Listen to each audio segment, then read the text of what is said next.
सास का श्राद्ध। नंदिनी और दिलीप की शादी के कुछ हफ्तों बाद ही सास की मृत्यु हो जाती है, जिस वजह से ससुराल में आई नई बहू एकदम अपने ऊपर इतनी जिम्मेदारी देखकर घबरा जाती है। मुझे घर गृहस्थी के बारे में कुछ नहीं पता, सब कुछ कैसे संभालूंगी? मैं तो किसी रिश्तेदार को ठीक से जानती तक नहीं। अगर कहीं कोई गलती हो गई तो लोग क्या कहेंगे? नंदिनी, तुम बेमतलब इतना टेंशन ले रही हो। घर में हम दोनों के अलावा कोई है नहीं। जैसा भी काम करो कोई जज करने वाला नहीं है। रही बात रिश्तेदारों की तो उन्हें मैं संभाल लूंगा। पति का सपोर्ट देखकर नंदिनी के अंदर हिम्मत आ जाती है। अब दोनों मिलकर एक दूसरे को संभालते हुए आगे बढ़ने लगते हैं। इसी तरह 1 साल बीत जाता है और श्राद्ध के दिन शुरू होते हैं। नंदिनी के पास सास की बहन का फोन आता है। बहू, पता है ना, श्राद्ध शुरू हो गए। जी मौसी जी, मुझे पता है। तो फिर सास का पहला श्राद्ध कब करोगे? पंडित जी से बात की? कोई तैयारी की? मौसी जी, मैं कल ना पंडित जी के पास चली जाऊंगी।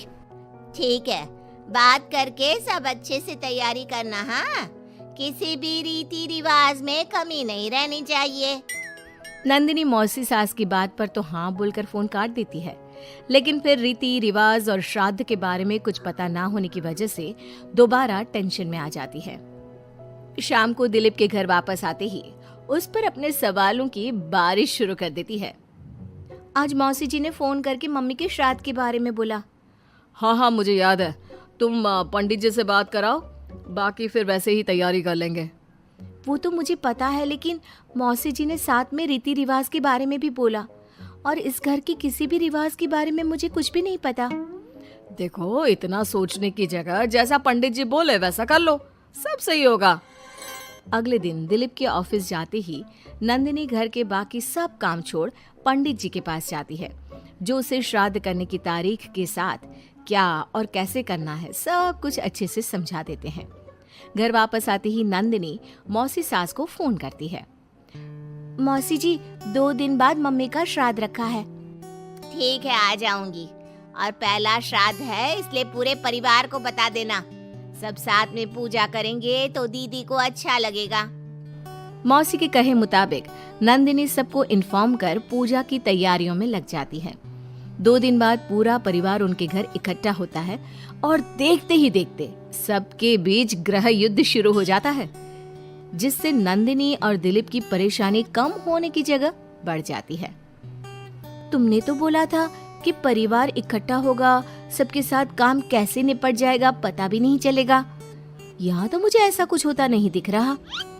हाँ, क्योंकि हमें ज्यादा कुछ पता नहीं और परिवार तो यहाँ आ चुका है, इसलिए जो भी है अब इनके वापस जाने तक तो हमें सहना ही पड़ेगा।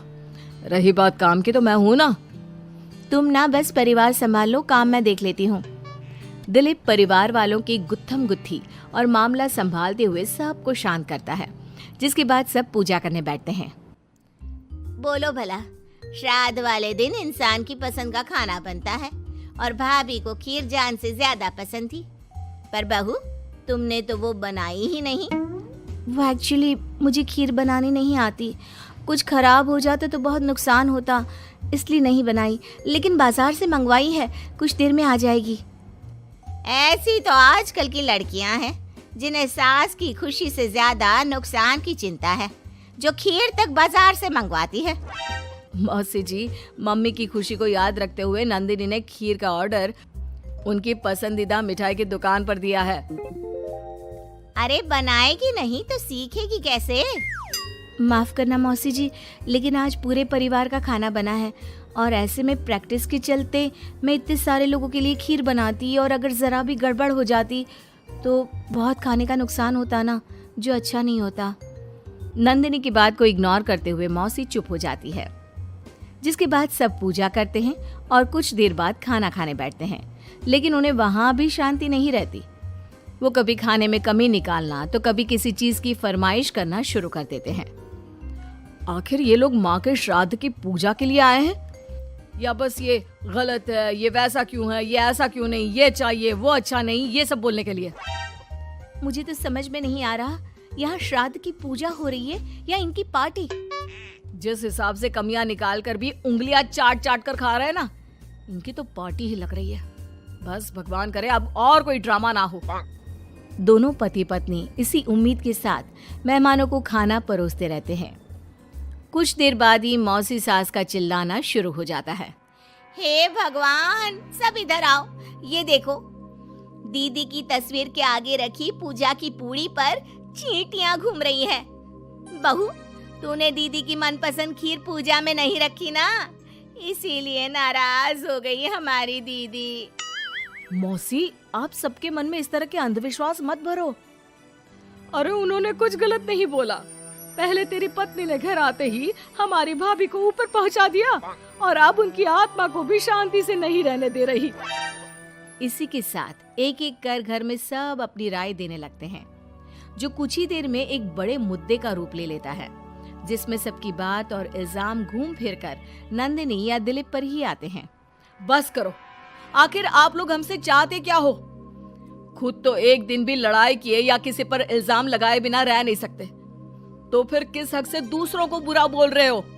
वो बेचारी जिस दिन से इस घर में आई है सबको खुश करने की कोशिश करती रहती है, लेकिन आप सब उसे टारगेट करने के अलावा कुछ नहीं करते। मौसी जी, आप इतने विश्वास के साथ कैसे कह सकती हैं कि मम्मी नंदिनी से ही गुस्सा है, क्योंकि अभी आप लोगों की हरकतें भी कोई प्यार करने के लायक नहीं है। दिलीप को पहली बार इतने गुस्से में और चिल्लाते देख मौसी के साथ पूरा परिवार चुप हो जाता है। आप लोगों को मुझे जो बोलना है बोलिए, फर्क नहीं पड़ता, लेकिन प्लीज मम्मी के लिए मेरे या दिलीप के प्यार पर उंगली मत उठाइए। माफ करना, पर यकीन नहीं होता, एक ही परिवार में लोगों के बीच इतनी कड़वाहट कैसे हो सकती है? सब एक दूसरे को नीचा दिखाने का मौका ढूंढते रहते हैं, सबको दूसरों में कमियां निकालनी है। क्यों? रही बात चींटियों की, तो बस वो तो पूड़ी पर रखी चीनी ले जा रही हैं।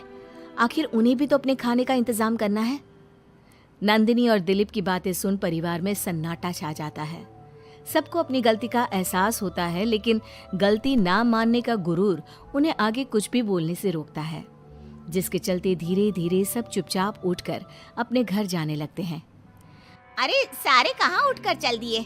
बेशर्मो, अब भी तुम्हारे अंदर इतनी शर्म नहीं आई कि एक सॉरी बोल दो? हमने बहू को न जाने कितना परेशान किया, फिर भी उसने पलट कर किसी को कुछ नहीं बोला।